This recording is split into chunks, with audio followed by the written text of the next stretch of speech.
अभी 24 तारीख को हमने विरोध प्रदर्शन किया, उनका पुतला जलाया और हमने पूरा टोटल अपने सोशल मीडिया पे हमारी 20 से ज़्यादा राज्यों में हमारी कार्यकारिणी गठित है और कार्य कर रहे हैं। सब जगह उन्होंने इनके पुतले फूके हैं। गुड़गांव में भी हम शिकायत दर्ज कराएंगे और प्रधानमंत्री को भी हम पत्र लिखेंगे।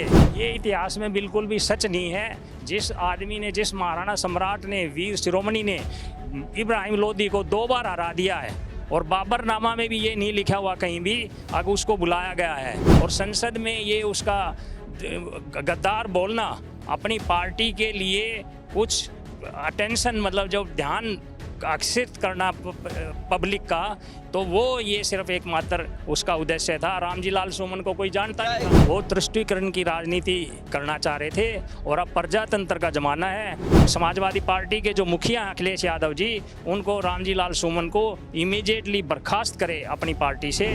आने वाले समय में राजपूत समाज, क्षत्रिय समाज वोट की चोट से सबको दिखा देगा। अभी ये रामजी लाल सुमन ने कहा तो इनका हाल क्या हुआ।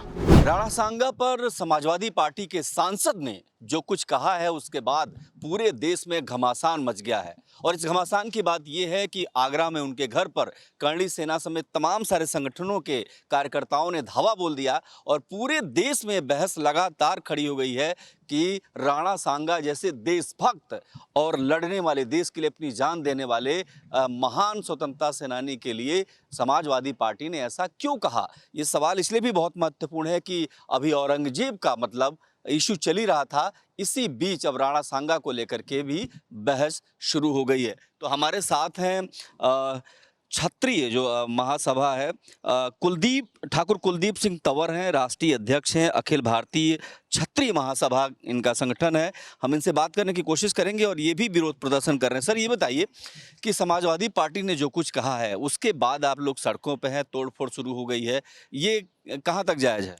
ये देखो, वैसे समाजवादी पार्टी ने तो नहीं कहा। जो रामजी लाल सुमन है, संसद सदस्य हैं, 2 बार MP भी रहे हैं, उन्हें तुच्छ मानसिकता से, घिनौनी अपनी हरकत से ये राणा सांगा के बारे में, जो कि एक महान सम्राट, महान पराक्रमी, शूरवीर और इतने महान योद्धा थे, जो कि सर्व समाज के लिए अपना उन्होंने सब कुछ न्योछावर कर दिया।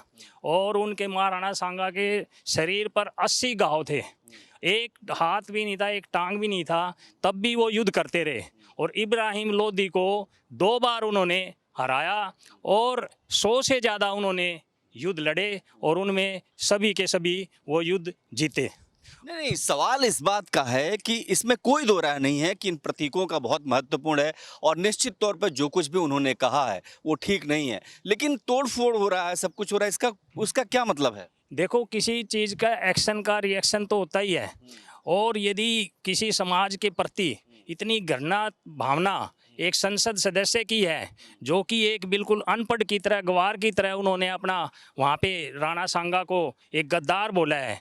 किसी भी जाति का महापुरुष सर्व समाज के लिए सम्मानित होता है। वो एक बात के लिए, महापुरुष के लिए हम भी नहीं सोचते। ठाकुर समाज दुनिया भर के, जैसे गुरु नानक जी हैं, कबीर जी हैं, रविदास जी हैं और पता ना कितने स्वतंत्रता सेनानी रहे, हम कभी सोच भी नहीं सकते। चौधरी सूरजमल है, अभी हम उनके बारे में कोई घृणित बातें कहें, हमेशा समाज को उनकी अच्छाइयों के बारे में अवगत कराना चाहिए, जिससे कि समाज पूरे मिलके आगे देश की रक्षा कर सकें। लेकिन एक सवाल जरूर बनेंगे कि इस सवाल के बाद चूंकि अब इस पर विवाद हो गया, तो आप लोग क्या कर रहे हैं, किस तरीके से विरोध प्रदर्शन कर रहे हैं आप लोग? हमने अभी 24 तारीख को हमने विरोध प्रदर्शन किया, उनका पुतला जलाया और हमने पूरा टोटल अपने सोशल मीडिया पे हमारी 20 से ज़्यादा राज्यों में हमारी कार्यकारिणी गठित है और कार्य कर रहे हैं। सब जगह उन्होंने इनके पुतले फूके हैं और हाथरस में भी उनके विरुद्ध शिकायत दर्ज कराई है, रामजी लाल सुमन के विरुद्ध, और वहाँ पे भी शायद मुकदमा दर्ज हो जाएगा। और यहाँ भी हम गुड़गांव में भी हम शिकायत दर्ज कराएंगे और प्रधानमंत्री को भी हम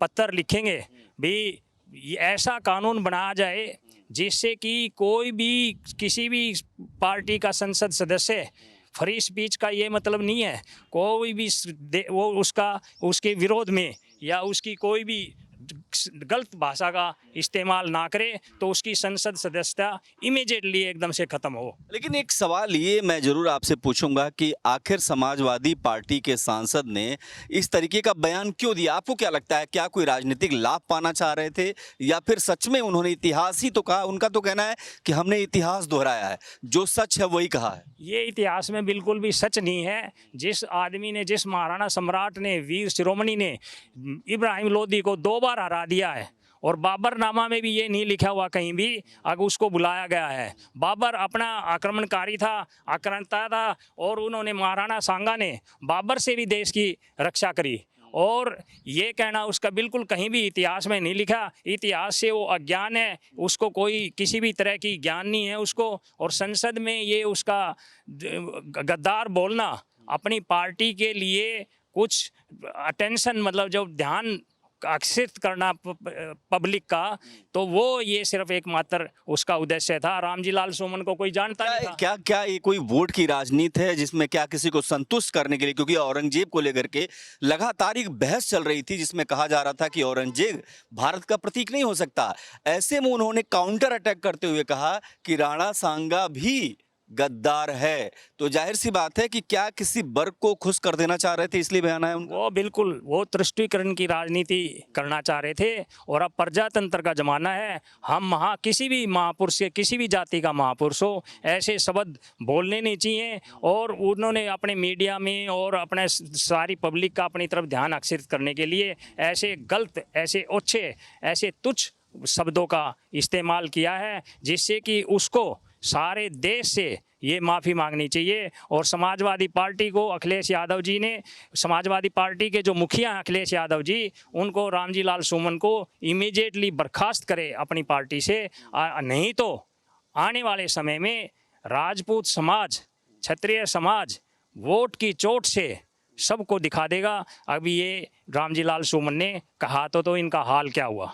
नहीं, लेकिन ये भी है कि समाजवादी पार्टी पूरी तरीके से खारिज नहीं कर रही है। और आपको लगता है कि क्या एक ध्रुवीकरण का खेल है जिसमें समाजवादी पार्टी शायद जो औरंगजेब के चलते एक गैप हो गया था और बीजेपी शायद फ्रंट फुट पे खेल रही थी औरंगजेब को लेकर के, और इसके बाद अब समाजवादी पार्टी के नेता ने जानबूझकर बहुत सुनियोजित तरीके से इस बात को कहा ताकि मुस्लिम वर्ग को ये बात अच्छी लगे। और अखिलेश यादव की कोई कड़ी प्रतिक्रिया हालांकि नहीं आई है, हालांकि उन्होंने कहा है कि नहीं, राणा सांगा हीरो थे। नहीं, समय रहते अखिलेश यादव जी ने इस चीज़ के लिए खेद प्रकट कर देना चाहिए, माफ़ी मांगनी चाहिए और रामजी लाल सोमन को, संसद सदस्य को, जल्दी से जल्दी एकदम बर्खास्त कर देना चाहिए। ये कोई तुष्टीकरण की राजनीति, मुसलमान भी कोई राजपूत के विरुद्ध नहीं है, ये सब एक उनकी मानसिकता है। ये सोच उनकी छोटी सोच दर्शाती है। अभी मुस्लिम, हिंदू, ये कोई ऐसा नहीं है। मुस्लिम भी देशभक्त है, हम भी देशभक्त हैं। तो ये महापुरुषों के लिए, चाहे वो मुस्लिम के महापुरुष हो, चाहे हमारे हिंदू के महापुरुष हो, हमारी किसी भी जाति के महापुरुष हो, वो सब के सब सर्व समाज में सम्मानीय होते हैं। और मेवाड़ की धरती तो ऐसी है कि सर्व समाज के लिए उन्होंने सब कुछ न्यौछावर कर दिया, अपना बलिदान दे दिया, किले न्यौछावर कर दिए। और उनकी रानियों ने, 16-16 हज़ार रानियों ने 1 मिनट गवाए, अपनी बलिदान कर दिया देश के लिए सुप्रीम। तो ऐसे ऐसे संसार में कहीं भी वाक़या नहीं मिलेगा।